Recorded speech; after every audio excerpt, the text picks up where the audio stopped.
The Arrangement. A Valentine's Day. Story about two cheaters and the house that trapped them. Valentine's Day. The day of love, roses, and romance. But for Emma and Tyler Reed of Portland, Oregon, Valentine's Day 2026 would be the day their carefully constructed lie finally collapsed. They weren't in love. They hadn't been for years. They were roommates, co-owners of a modest house in southeast Portland. Two people trapped by a mortgage, mutual betrayal, and the terrifying reality that neither could afford to leave. This is the story of a marriage that died long ago, but refused to be buried. A story of two cheaters who stayed together for all the wrong reasons. And the Valentine's Day that forced them to finally face the truth. Some marriages end with screaming fights, some with tears and apologies. This one ended with a Valentine's Day card, addressed to someone else. 10 years earlier, summer 2016, Austin, Texas. Emma Chen was 24, working as a bartender at a trendy downtown spot called the Roosevelt Room. She was saving money for graphic design school, living in a cramped studio apartment with two roommates, drowning in student loan debt from her incomplete first degree. Tyler Reed was 26, a freelance photographer who barely scraped by shooting weddings and corporate events. He lived out of his beat-up Toyota Camry half the time, crashing on friends' couches the other half. They met on a sweltering July night when Tyler came into the bar after a particularly brutal wedding shoot. "Whiskey? Neat. The cheapest you've got," he said, sliding onto a bar stool. Emma laughed. "Rough day? You have no idea. Bridezilla made me reshoot the first kiss 17 times because her eyes were too squinty. I think I lost my soul somewhere around take 12. Emma poured him a double. "This one's on me. Soul lost deserves hazard pay." They talked all night, about dreams deferred, about choosing passion over practicality and nearly starving because of it, about how expensive it was just to exist. "I feel like I'm treading water," Emma admitted during a rare lull in customers. "Like, I'm working 60 hours a week and I'm still broke. What's the point?" "The point," Tyler said, leaning forward with sudden intensity, "is that we're still here, still fighting. That counts for something." Emma looked at him, really looked at him.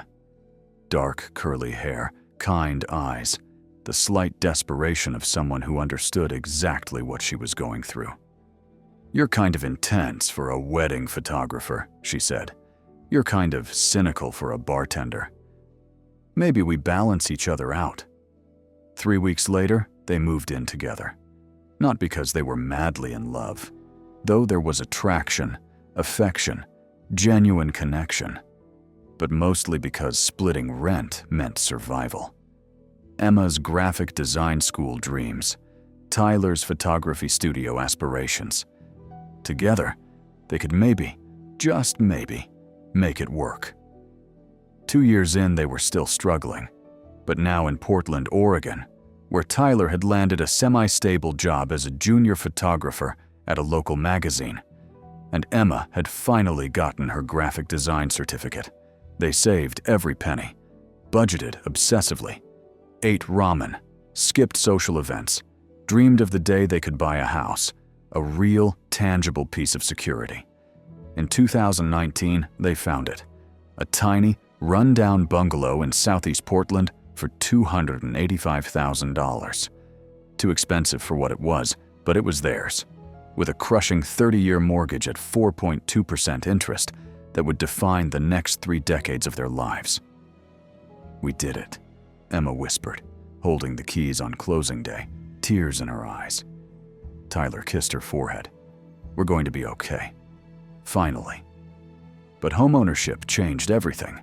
The mortgage was $1,850 a month. Property taxes, insurance, utilities, another $800. Suddenly, they weren't scraping by on ramen anymore. They were drowning. Emma took freelance design gigs on top of her full-time job. Tyler shot weddings every weekend.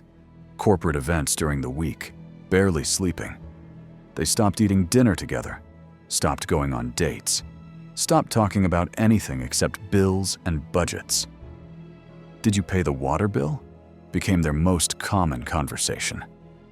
"I'm exhausted," their most frequent complaint. Sex became a scheduled obligation, then a monthly occurrence, then it just stopped. By year 4 of homeownership, 2023, they were strangers living in the same house. Emma slept in the bedroom, Tyler on the couch in his makeshift home office. They had separate bank accounts, separate lives. The only thing they shared was the mortgage payment, split exactly 50-50, transferred via Venmo on the 1st of every month. "Happy anniversary," Tyler said flatly one August morning, not looking up from his coffee. "Is it?" Emma replied, scrolling through her phone. Neither of them remembered which anniversary it even was. 7 years married? 8? Did it matter? That fall, Emma met Derek. Derek was a senior designer at the marketing firm where Emma had started working full-time. Married. Unhappy. Understood what it was like to feel invisible in your own home. It started innocently. Coffee breaks, venting about spouses, then drinks after work, then a kiss in the parking garage that neither of them pulled away from. "This is wrong," Emma said, but her hand was still on his chest. "I know," Derek replied, "but it doesn't feel wrong." The affair became routine. Tuesday and Thursday evenings, Derek's late meetings, Emma's networking events. Tyler never asked questions, didn't seem to notice. Or maybe he just didn't care. Because Tyler had his own secret. Her name was Vanessa, a bride from a wedding he shot in September. Recently divorced, spontaneous. Everything Emma used to be before mortgages and exhaustion killed her spirit. They met for coffee. Then dinner. Then a hotel room in downtown Portland, where Tyler felt alive for the first time in years. "Why are you still with her?" Vanessa asked, tracing patterns on his bare chest. Tyler stared at the ceiling. "The house. We own it together. If we divorce, we'd have to sell. Split the equity, which isn't much. I'd be back to sleeping in my car." "So you're prisoners. We're practical." By winter 2025, Emma and Tyler had settled into a strange, unspoken arrangement. Emma saw Derek twice a week. Tyler saw Vanessa 3 times. They never discussed it, never acknowledged it, just lived parallel lives under the same roof, bound by 30 years of mortgage payments. Christmas was perfunctory. Cheap gifts exchanged without eye contact. Separate holidays with separate families. "How are Emma and Tyler?" relatives would ask. "Fine," they'd both say. "Just busy with work." No one suspected the truth, that their marriage was a legal fiction, a financial arrangement. 2 people too afraid of poverty to file for divorce. February 14th, 2026. Emma woke up to an empty house. Tyler had left for a sunrise photo shoot, or so the note on the counter said. She made coffee, opened her laptop to start her remote workday. Standard Friday. Nothing special about Valentine's Day when you'd stopped loving your spouse years ago. The mail came at 10 a.m. Emma grabbed it out of habit. Bills, junk, and a large red envelope addressed to Tyler Reed, 47, S.E. Hawthorne, Belved, Portland, OR 972 4. The return address was unfamiliar, but the looping handwriting, the heart stickers, clearly a Valentine's card. Emma stood in the kitchen, holding the envelope. She should put it on Tyler's desk, respect his privacy. They'd had that unspoken agreement. Don't ask, don't tell, don't interfere with each other's separate lives. But something about today, Valentine's Day, the day that used to mean something to them, broke her resolve. She opened it. Inside was a card with roses on the front. The message, written in that same looping handwriting. Tyler, my love, I can't wait for the day we don't have to hide anymore. When you finally leave that house, and her, and we can start our real life together. I know it's complicated. I know it's hard. But I believe in us. Happy Valentine's Day to the man I'm going to spend my life with. All my love, Vanessa. Emma's hands shook, not from jealousy, not from heartbreak, but from rage. When you finally leave that house, Tyler was planning to leave, to abandon the mortgage, the house, the arrangement, and leave Emma holding the bag. She grabbed her phone, called Derek. "Hey, can you talk?" "For you. Always." His voice was warm, intimate. "I think I'm ready," Emma said, her voice cold and calculating. "Ready to file. Ready to end this." Tyler came home at 7 p.m., carrying Thai takeout, a peace offering, perhaps, for working on Valentine's Day. Emma was sitting at the kitchen table, the red envelope in front of her, the card open, her face unreadable. "Hey," Tyler said cautiously. "Got us dinner. Thought we could." He saw the card. His face went white. "You opened my mail. You're planning to leave." Emma's voice was flat. Tyler set the food down slowly. "Emma, how long have you been planning this?" "It's not." "How long?"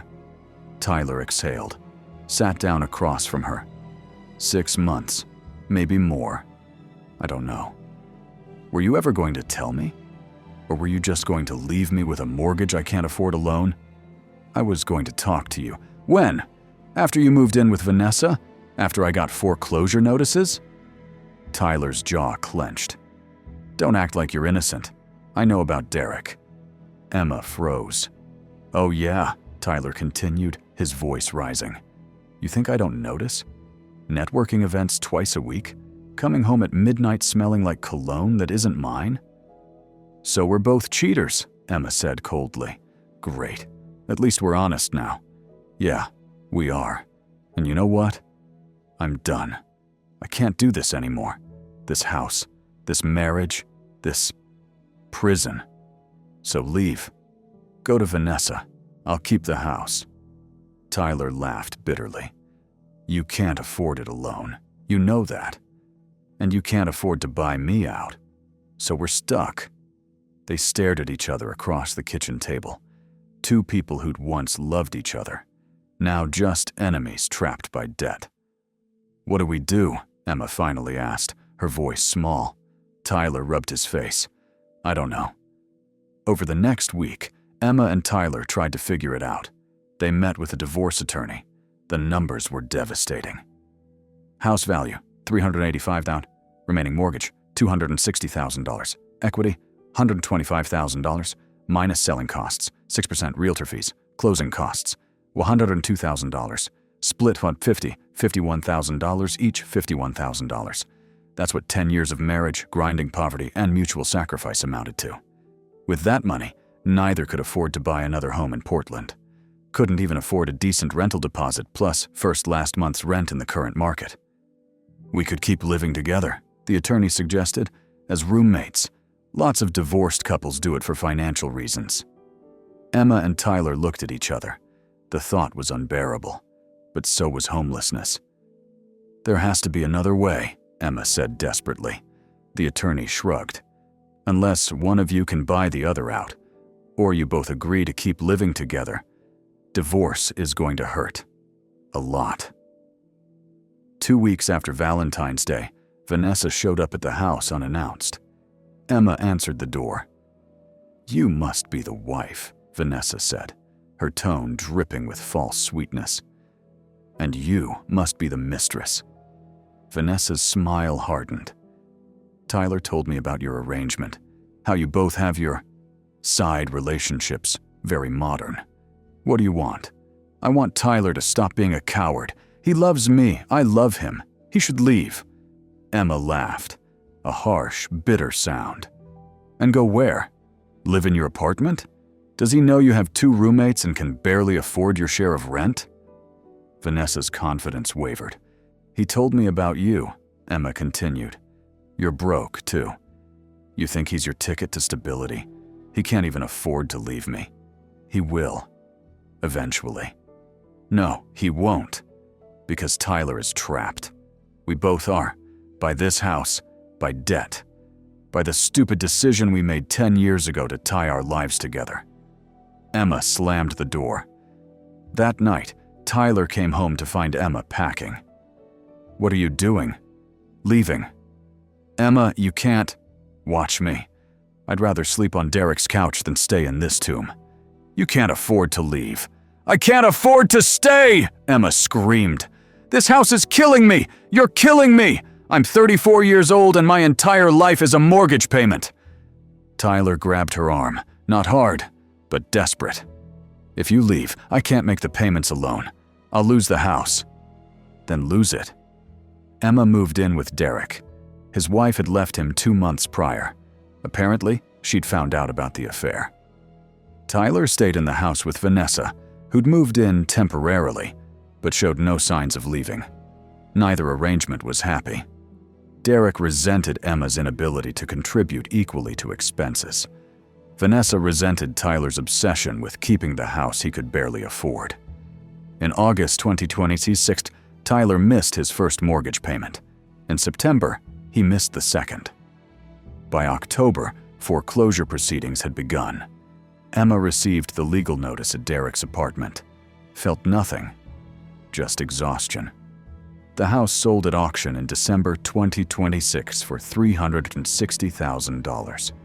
After paying off the mortgage and fees, Emma and Tyler each received $43,000. They signed the final papers in a lawyer's office, sitting across from each other one last time. "Was it worth it?" Emma asked quietly. Tyler looked at her, really looked at her for the first time in years. Saw the woman he'd once loved, now a stranger. "No," he said. "It wasn't." They walked out of the office in opposite directions, never spoke again. Emma used her $43,000 as a down payment on a tiny condo.